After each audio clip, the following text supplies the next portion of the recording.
Agora na 92, programa referencial, a oficina da alma que ajuda você a fazer tudo novo, de novo. Seu ponto de partida para uma jornada pessoal de crescimento e bem-estar. Apresentação Alcineia Gomes. Olá para você que está aí conectado conosco na Rádio 92,3 FM, que bom estar na sua companhia. Para você que está aí ligadinho com a gente pelo Instagram, pelo canal também do programa no YouTube, e aí no carro, né, andando de um lado para o outro, ligadinho aqui com a gente. Começando agora o seu programa referencial. E hoje eu recebo aqui no estúdio o médico oftalmologista Dr. Stefano Leto. Vamos conversar um pouco sobre esse universo oftalmológico e descobrir que através de um exame de vista você pode descobrir muitas coisas. Hoje eu também recebo aqui no estúdio da Rádio 92 FM o médico também, o Dr. Jairo Ângelos. Ele é neurocirurgião e vai conversar também com a gente sobre a doença de Parkinson. Estamos apresentando Programa Referencial. Vamos começar o programa de hoje falando com o médico oftalmologista, Dr. Stefano Leto. Seja muito bem-vindo, doutor. Muito obrigado pelo convite. Quero dizer que é um prazer estar aqui falando para o seu público, a sua audiência. E estamos prontos para poder passar todas as informações que são pertinentes e responder as dúvidas dos seus ouvintes a respeito da área de oftalmologia. É isso aí. Vamos começar hoje falando, né, sobre esses cuidados com a visão que muitas vezes as pessoas ignoram, não dão importância, né? Porém, de acordo com a Organização Mundial da Saúde, cerca de 50 milhões de brasileiros sofrem algum tipo de distúrbio da visão, né? Desse número, 60% dos casos são de cegueira e deficiência visual. Porém, se fossem tratadas, né, com antecedência, poderiam ter sido evitadas.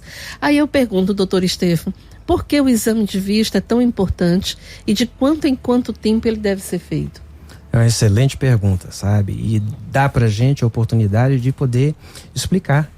A importância do exame oftalmológico é imensa, né? Numa avaliação oftalmológica tradicional, não é feita apenas a revisão do grau da pessoa. E é isso que os leigos às vezes consideram que é um exame de vista. É só ver o grau, ver como é que tá, passar um óculosinho, coisa de 15 minutinhos para resolver. Acho que isso é o bastante. Mas isso não é, isso é apenas a cereja do bolo. Um exame oftalmológico é um exame médico por excelência. Nesse exame, o oftalmologista vai poder identificar uma série de alterações do olho e alterações no olho que são provocadas por doenças sistêmicas. Então, você pode ter um olho que está impactado, por exemplo, pela presença da diabetes. E às vezes a pessoa não sabe que tem diabetes, mas lá no olho os sinais de diabetes já estão lá precocemente se manifestando. Às vezes a pessoa tem hipertensão arterial, né? Tem mais de 200 doenças diferentes que o oftalmologista pode identificar num exame de vista, um exame oftalmológico completo, né? Eu te dou uma lista para ilustrar. Você pode identificar diabetes, hipertensão, hanseníase, tuberculose, HIV positivo, sabe? Um monte de coisa. Então, o exame oftalmológico é uma oportunidade que o paciente tem de estar ali na frente de um médico que vai conversar com ele, avaliá-lo e no final da consulta, é claro, se houver a identificação de algum tipo de vício de refração, que é o problema do grau, o médico vai e prescreve o grau também. Agora, doutor Stefano, é importante que a pessoa tenha consciência de se consultar com o oftalmologista. É diferente do optometrista, né? Justamente por conta disso. O optometrista é o profissional que lida com lentes, né, com a confecção de lentes, com a avaliação do estado refracional do olho, né? É um tipo de profissional que trabalha em vários países do mundo.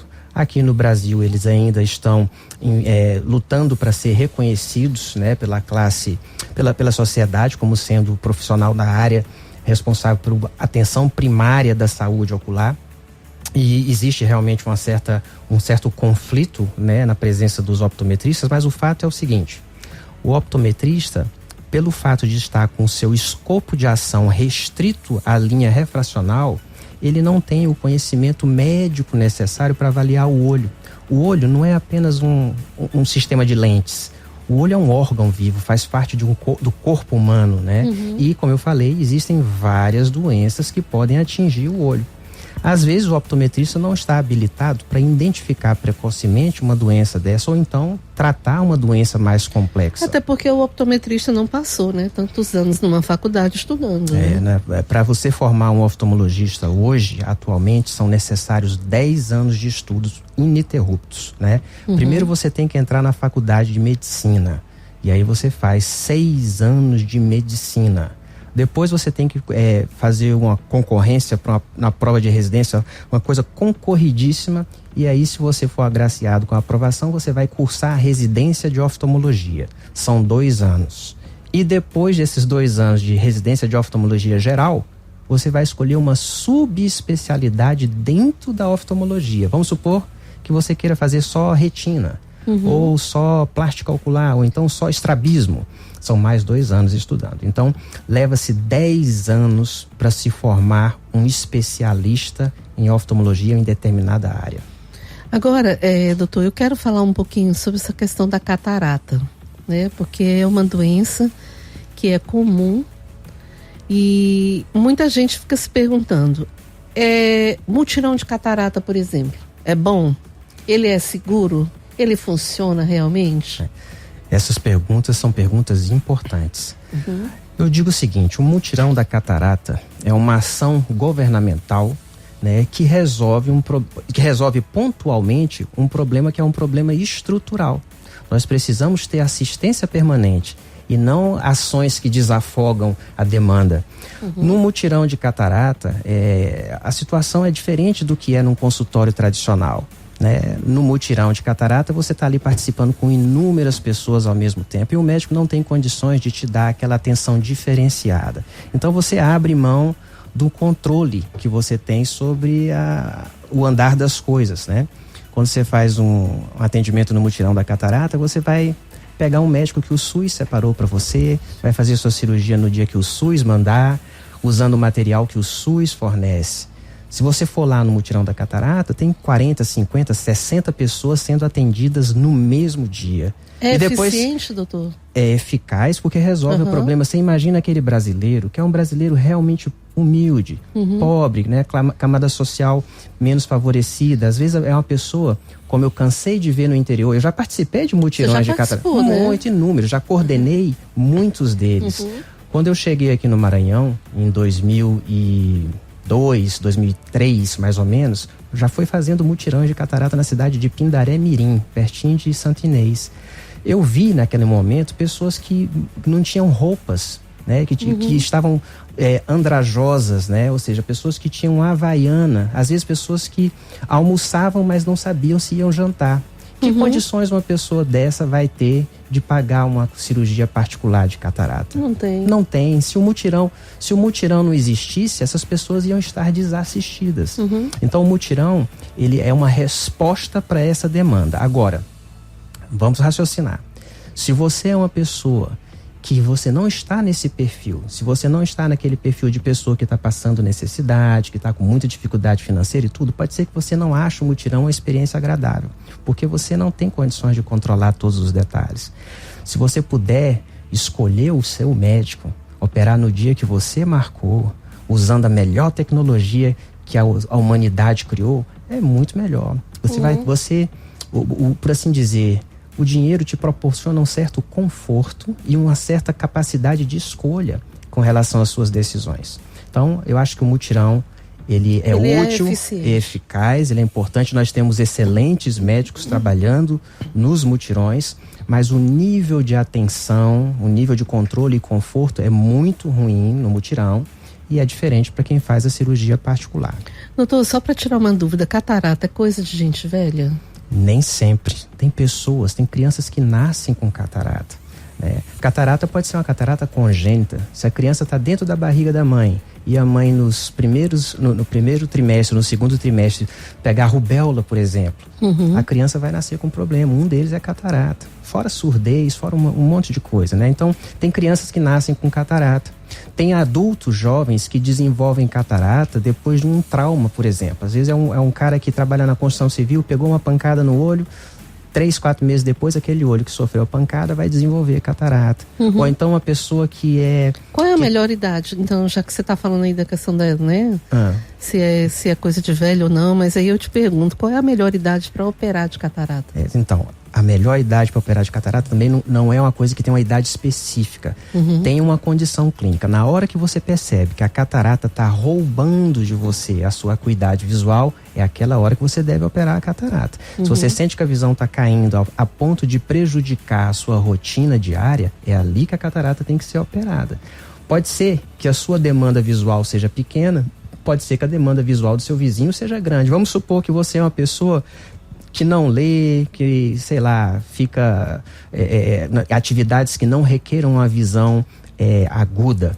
Mas pode ser que seu vizinho seja um ourives, que trabalha com gravação de joias. Aquele cara ali, então, ele tem uma necessidade visual muito grande. Uma cataratinha pequena nele já faz uma grande diferença. Enquanto para você pode ser que não faça tanta diferença assim. Então, depende muito do impacto na rotina do paciente. Mas, como regra geral, a gente diz o seguinte: catarata é como se você tivesse que enfrentar uma onça.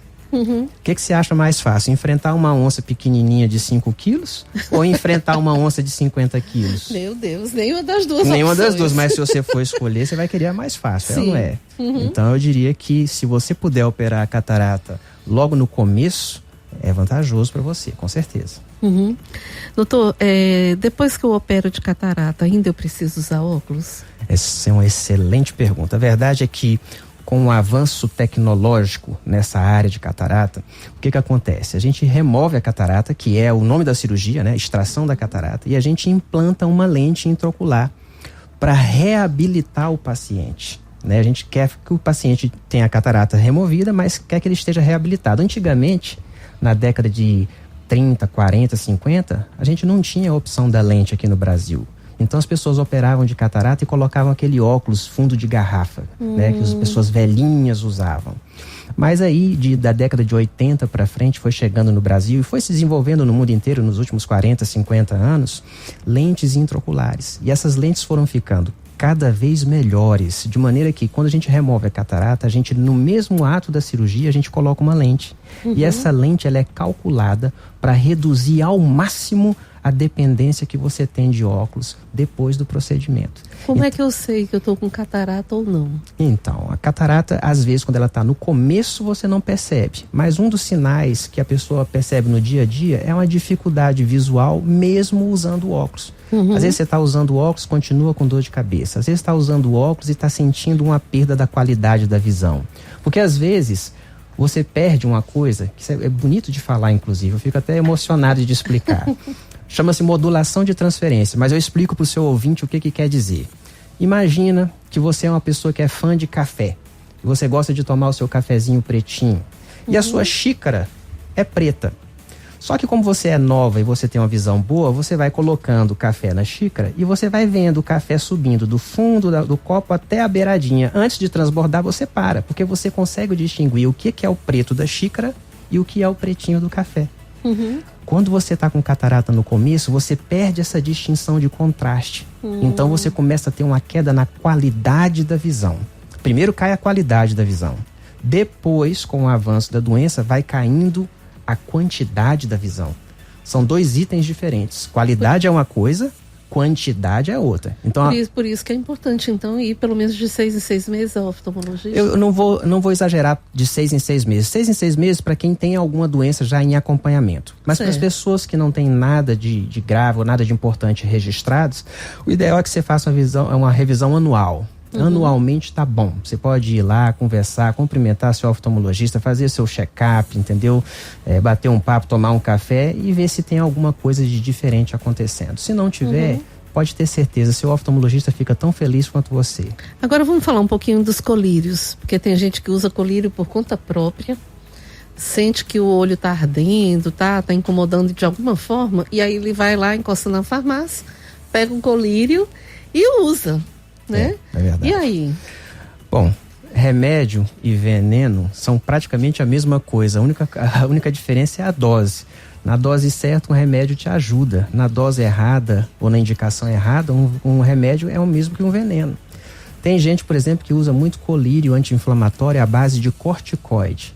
Essas pessoas, por exemplo, elas começam a desenvolver catarata, porque o corticoide usado cronicamente provoca a aceleração da oxidação do cristalino, a pessoa fica com catarata. Ou então, pior, aumenta a pressão ocular, porque estava usando o corticoide e acaba desenvolvendo um glaucoma.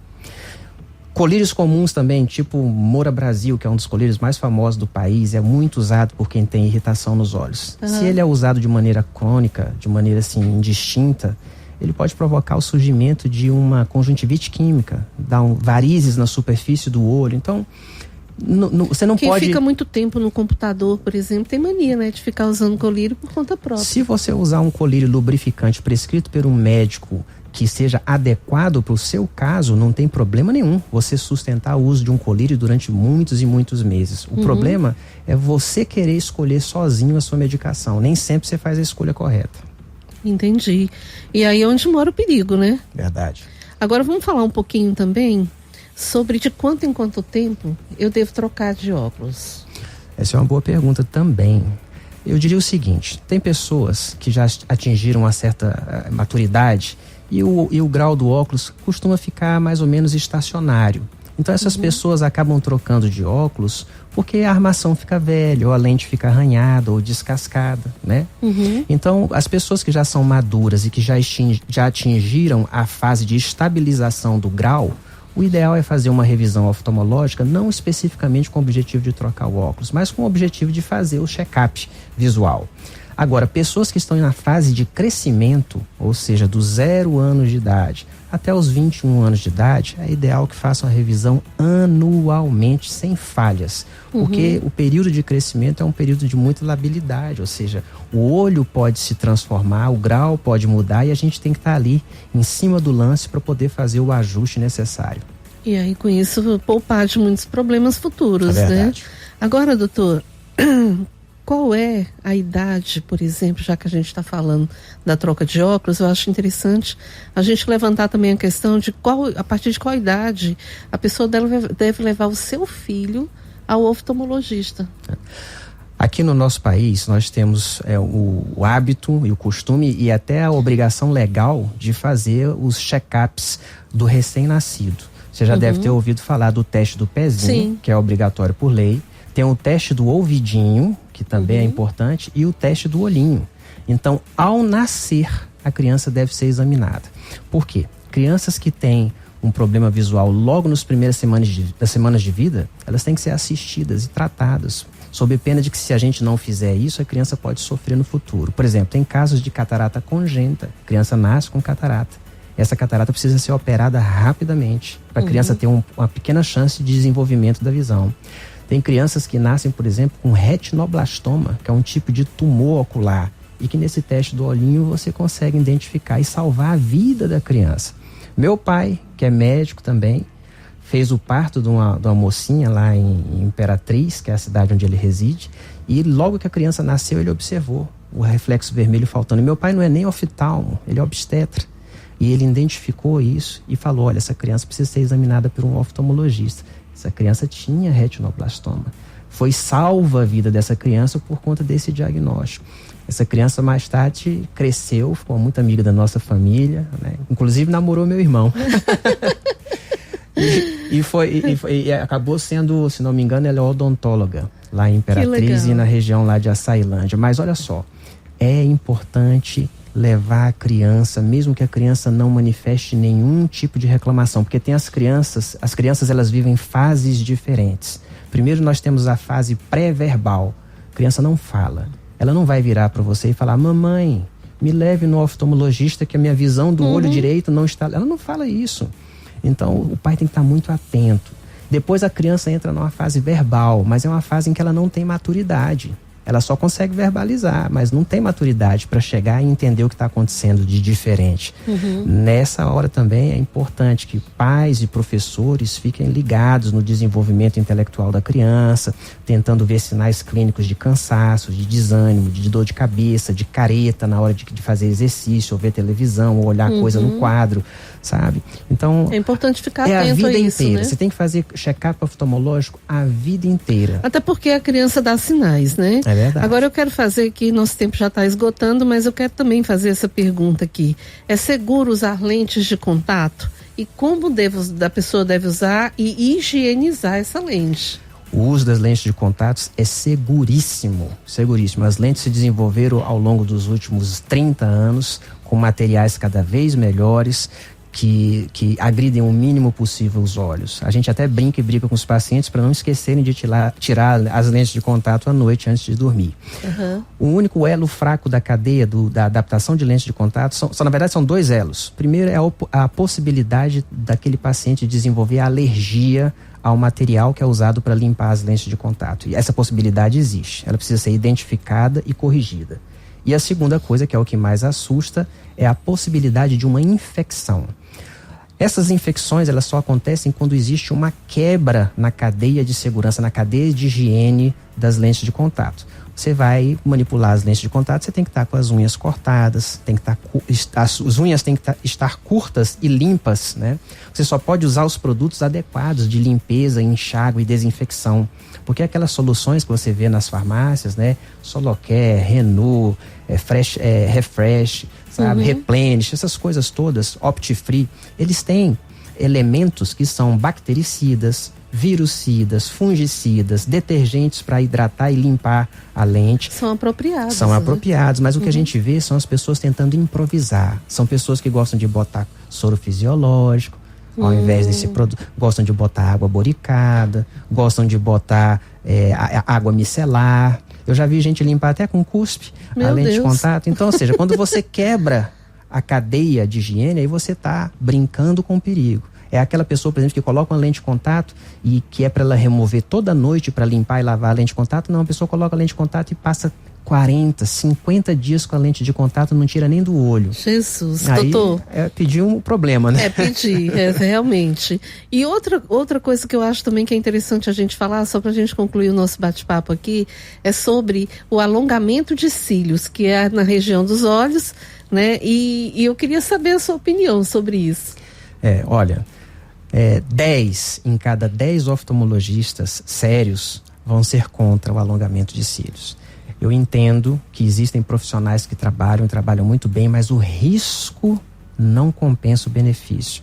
Se você tem uma contaminação da superfície do olho com algum daqueles produtos que são usados para colar os cílios, você pode ter uma ceratite, uma conjuntivite, pode ser resolvida de maneira singela, mas pode se tornar um pesadelo também. Então, ou seja, a gente não recomenda o uso de cílios postiços. Eu, inclusive, eu conheço uma amiga minha que eu atendi não tem muito tempo, salvei de um tipo de problema desse. Não sei se você conhece também. Conheço ela. Conversei aqui com o oftalmologista, doutor Stefano Leto. Olha, muito obrigada por participar do programa aqui de hoje na Rádio 92,3 para mim foi um FM. prazer. Para mim foi um prazer, eu que agradeço a oportunidade de poder falar sobre esse assunto, que é um assunto que me interessa e me apaixona e sobre o qual eu acho que o público precisa aprender cada vez mais. Com certeza, e você tem uma bagagem aí que eu não explorei nem um terço dela ainda, mas a gente vai ter outras oportunidades de continuar esse bate-papo aqui na rádio, levando conhecimento, levando informação para o nosso público, para o nosso ouvinte que está aí nos ouvindo agora. Maravilha, para mim é uma honra, um prazer, estou à disposição para as novas aventuras da Alcineia entrevistando o oftalmo. É isso aí, e agora a gente vai de música, daqui a pouco nós estaremos de volta e dessa vez vamos conversar com o neurocirurgião Dr. Jairo Ângelos sobre a doença de Parkinson.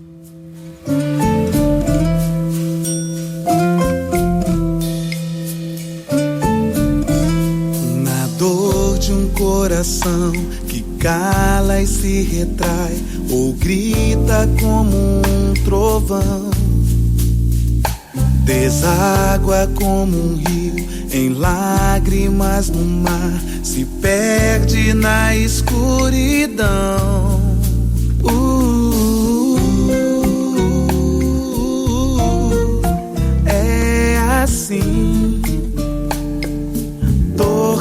não se explica e que não quer ter fim.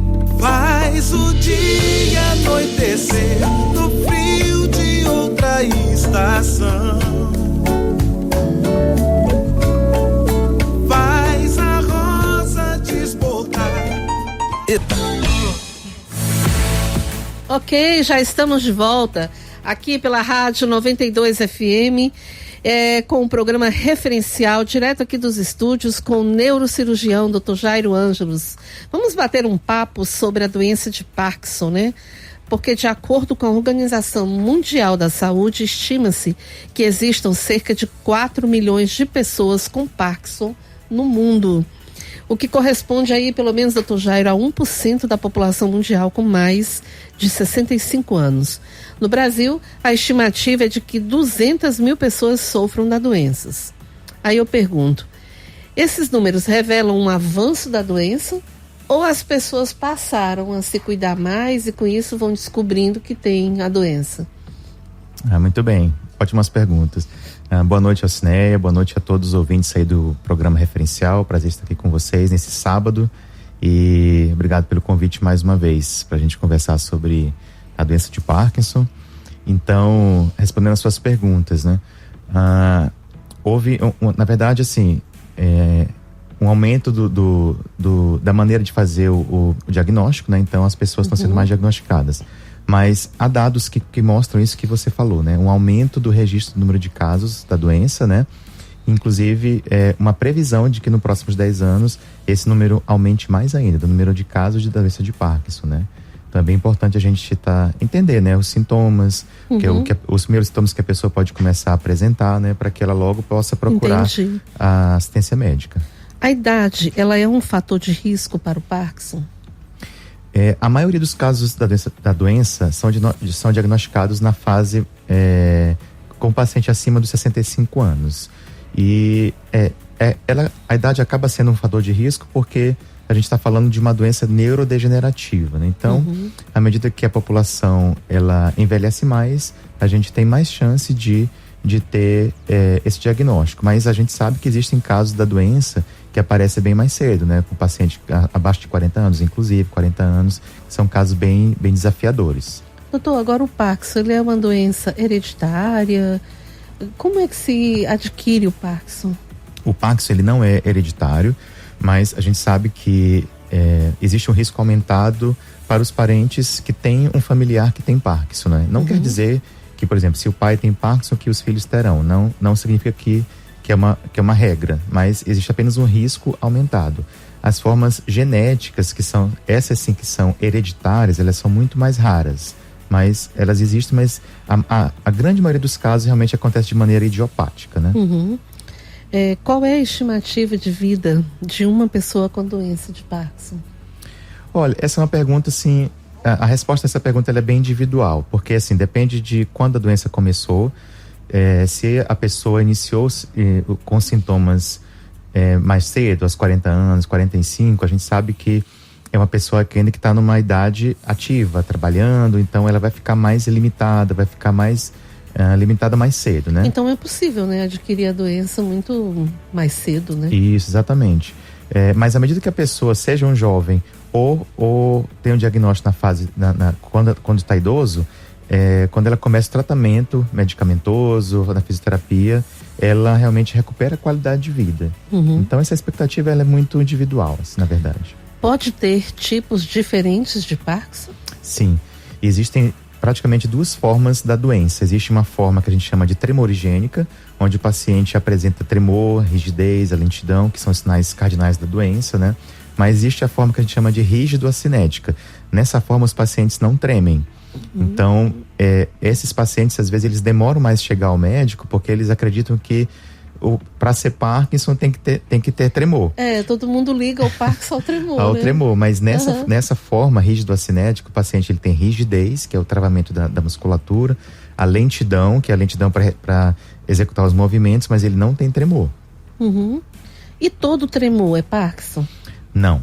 A forma mais frequente de tremor é atribuída a uma outra doença que a gente conhece como tremor essencial, que que inclusive é bem mais frequente do que o Parkinson. Essa sim, ela tem uma possibilidade de transmissibilidade na família mais alta do que o Parkinson, por exemplo, né? E a forma do tremor dessa doença, o tremor essencial, é diferente do tremor do paciente parkinsoniano. Essa do tremor essencial, por exemplo, o paciente treme quando ele vai pegar uma xícara, quando ele vai pegar um copo de água. Então, quando ele faz algum movimento. Quando ele faz algum movimento, quando a mão tem uma postura diferente. Já o tremor do Parkinson é diferente, é um tremor que a gente chama que é de repouso, quando a mão está repousando sobre alguma superfície. Então, são as diferenças básicas do tremor do Parkinson e do tremor essencial. Agora, além do tremor essencial, porque a gente está falando aqui já de duas coisas, né? Sim. Do Parkinson, tremor essencial, mas também existe outro tipo de tremor que as pessoas acham. Por exemplo, tem gente que fica, né, com a mão tremendo quando faz algum movimento e acha que é Parkinson. Isso. Né? Há várias causas de tremor, na verdade, né? Existe o tremor fisiológico, né, que é um tremor normal, que ele fica um pouco mais evidente quando a pessoa está ansiosa. Quando ele vai falar ao público, por exemplo, aí aumenta o tremor nas mãos. Então, mas existe também os tremores de causas psicossomáticas, né, ligados à ansiedade, ao estresse. Então, existem esses casos. Esses casos são diagnósticos que a gente fala de exclusão. A gente tem que afastar primeiro causas orgânicas. Por exemplo, existe um tremor também ligado a medicações. Algumas medicações de uso crônico também, elas podem desencadear tremor. Então, quando você recebe no consultório um paciente que tem tremor, a gente precisa avaliar todas essas variáveis, né? Se tem algum remédio causando, se é Parkinson, se é tremor essencial, se é ansiedade, tem várias situações. É interessante isso, né? Porque às vezes a gente leva para o Parkinson e nem sempre pacientes, exatamente. Tem pacientes, por exemplo, que tiveram um AVC. Dependendo da localização do AVC que essa pessoa teve, que é o derrame, né? Ele pode ter um tremor secundário ao AVC. Olha aí. Então tudo realmente depende do contexto, né? Do paciente. É possível reverter o Parkinson? Não. Infelizmente a medicina ainda não encontrou a cura para reverter o processo neurodegenerativo da doença. O que nós temos hoje, medicações, cirurgia inclusive, é para beneficiar o paciente, para melhorar a sua qualidade de vida, né? É um paciente que não dirigia, volta a dirigir, um paciente que tremia muito e agora não treme mais. Então, mas isso aí está relacionado já aos tratamentos, né? Aos tratamentos, porque cura ainda nós não temos para a doença. E quais são os tratamentos hoje disponíveis, doutor? Muito, muito bom. O tratamento, ele precisa ser compreendido pelo paciente como um conjunto de medidas, né? A medicação, que é importante, que ela repõe a substância que está faltando no Parkinson, que no caso é a dopamina, né? Isso tem a levodopa, que é a medicação, e outras medicações que acabam fazendo um efeito tardio de repor essa substância. Então, o tratamento medicamentoso é sempre importante. Mas também, e muito importante também, é o tratamento de reabilitação. É um paciente que precisa fazer fisioterapia de maneira regular, desde já o diagnóstico da doença, porque é uma doença que a pessoa tem rigidez para andar, então tem mobilidade reduzida.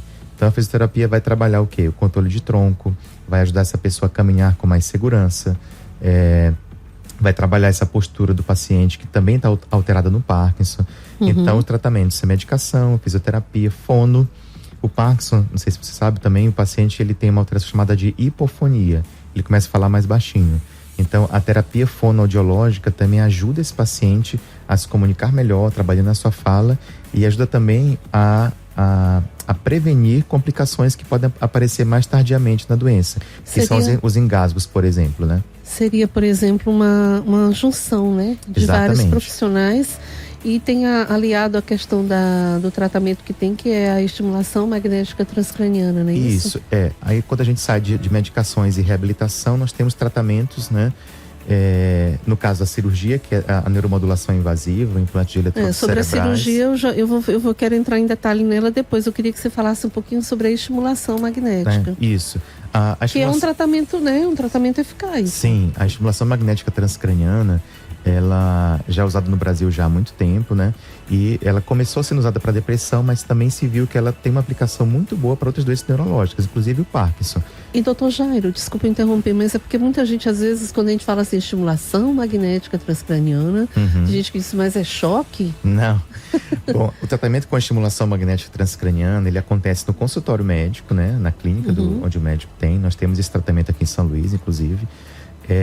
onde através de uma bobina, a gente posiciona essa bobina da estimulação sobre a cabeça do paciente para estimular essas áreas, no caso do Parkinson, que estão alteradas, né? Ou seja, beneficiando o paciente no tremor, beneficiando no caminhar, beneficiando na rigidez, ou seja, tratando os sintomas motores da doença. Então, como eu te falei, esse tratamento acontece no próprio consultório, é indolor, a bobina, ela se aproxima da cabeça do paciente. Né? Ela não esquenta a cabeça do paciente, não dá choque, né? É um tratamento altamente seguro, eficaz, não é experimental, é aprovado pela Anvisa. Tratamento super seguro, moderno e muito eficaz para muitos pacientes. E tem dado bons resultados, Com certeza. né? Agora vamos falar da cirurgia, né? Porque tem cirurgia para doença de Parkinson, não é Sim, isso? sim.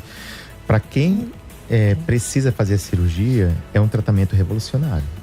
É um tratamento que realmente modifica a qualidade de vida do paciente de maneira impressionante. A cirurgia é reservada para casos onde as medicações que no início estavam dando certo e agora não dão mais, o paciente precisa cada vez de doses maiores das medicações e começa também a ter efeitos colaterais das medicações e complicações motoras da própria doença, né? Então, nesse momento, a gente começa a pensar na cirurgia e a principal cirurgia, a cirurgia mais moderna, né, que já é feita no mundo há mais de 30 anos, é o implante de eletrodos cerebrais. Você implanta 2 eletrodos, um de cada lado do cérebro, e esses eletrodos, eles estimulam aquelas áreas do cérebro que estão alteradas, os circuitos neuronais que estão alterados na doença de Parkinson. Com o objetivo de quê? De restabelecer, de melhorar a função motora desse paciente. Você realiza essa cirurgia aqui em São Luís? Sim, nós realizamos essa cirurgia aqui em São Luís, eu realizo. É uma cirurgia que é amplamente coberta pelos convênios, né? Todo convênio que tem vínculo com a ANS, né, que é a Agência Reguladora Nacional, os convênios pagam essa cirurgia e a gente faz essa cirurgia sim. Doutor, ela é uma cirurgia de menos ou mais invasiva? A gente diz que ela é mais invasiva, por quê? Porque a gente precisa inserir um eletrodo no cérebro. Então, a única invasão seria isso. É um termo um pouco feio e assustador, a princípio, né? Vou fazer uma cirurgia invasiva. Mas ele é só dito esse nome porque eu preciso inserir um eletrodo. Mas a gente faz isso com um orifício pequeno no cérebro, no crânio de cada lado, para a gente poder inserir esse eletrodo e colocá-lo lá. É preciso muita habilidade. Muita habilidade, precisão. E mais importante de falar para você, para nossos ouvintes também, que essa cirurgia, a primeira parte dela, que é o momento da inserção dos eletrodos, o paciente está acordado. Então, apesar de ter uma pequena, digamos assim, invasão, a gente insere os eletrodos, mas o paciente não sente dor e a gente prefere que ele fique acordado para participar com a gente. Ou seja, eu insiro o eletrodo e eu já examino esse paciente na mesma hora, para ver se ele já melhorou do tremor, para ver se a rigidez melhorou, se a lentidão, se ele começa a mexer as mãos com mais rapidez, mais agilidade. Ou seja, eu já testo o efeito... Passa a ter mais autonomia, né? Para fazer movimentos. Exatamente. Como escovar os dentes, como se alimentar. Sem dúvida. E eu já consigo testar isso já nessa fase acordada da cirurgia. Na mesa de cirurgia. Na mesa de cirurgia. Uau, interessante isso. Qualquer pessoa que tenha Parkinson pode fazer essa cirurgia? Então, essa população de pacientes que vai se beneficiar da cirurgia não é em torno de 10 a 20%, né? A maioria dos pacientes que têm o diagnóstico da doença vão, digamos assim, seguir muito bem com medicações, fisioterapia, reabilitação, etc. Mas em torno de 10 a 20% dos pacientes, eles têm essas complicações motoras e para esses pacientes a cirurgia é indicada. É verdade que o Parkinson é a segunda doença neurodegenerativa mais frequente, doutor? É verdade. Ela só está atrás em números da doença de Alzheimer, que é a doença neurodegenerativa mais frequente, né, que cursa com demência, né? E logo depois dela vem a doença de Parkinson. Vamos falar um pouquinho, né, sobre a participação e o envolvimento da família que tem alguém que seja, né, portador da doença. Qual é o conselho que você dá? Porque às vezes as pessoas acham que por ele não ter os movimentos que tinha antes, muitas vezes acontece isso, né? Da família não ter paciência, ou de alguém que esteja cuidando dessa pessoa não ter paciência. Sim, esse é um ponto muito importante quando a gente está falando dos cuidadores desse paciente parkinsoniano, né? E, em primeiro lugar, É necessário que exista um bom diálogo médico-paciente e família. Ou seja, quando a pessoa recebeu o diagnóstico, é importante que algum familiar esteja, seja o cônjuge, seja um filho, seja, enfim, alguém que vai ficar muito tempo com essa pessoa, para que receba as orientações médicas, para que ajude esse paciente a tomar as medicações no horário correto e da maneira correta também. Então, a gente precisa também olhar para esse cuidador e saber como é que ele está, inclusive, como que esse cuidador também reagiu ao diagnóstico, né? De repente é um marido, é uma esposa, é um filho. Então, eles precisam também ficar bem emocionalmente para cuidar dessa pessoa. E a gente sabe que os casos que vão melhor, que, digamos assim, que melhor evoluem, são aqueles quando o paciente é bem mais cuidado. Quando o paciente tem um apoio familiar, o paciente tem uma base familiar, um ciclo de pessoas ali ao seu redor que estão lhe ajudando, que permanecem relacionando com ele mesmo depois da doença, né? Porque isso aí não é o fim do mundo, né? Tem pacientes com diagnóstico, mas que permanecem trabalhando, permanecem numa vida ativa. E ter esse respaldo familiar dos cuidadores, isso é muito importante, né?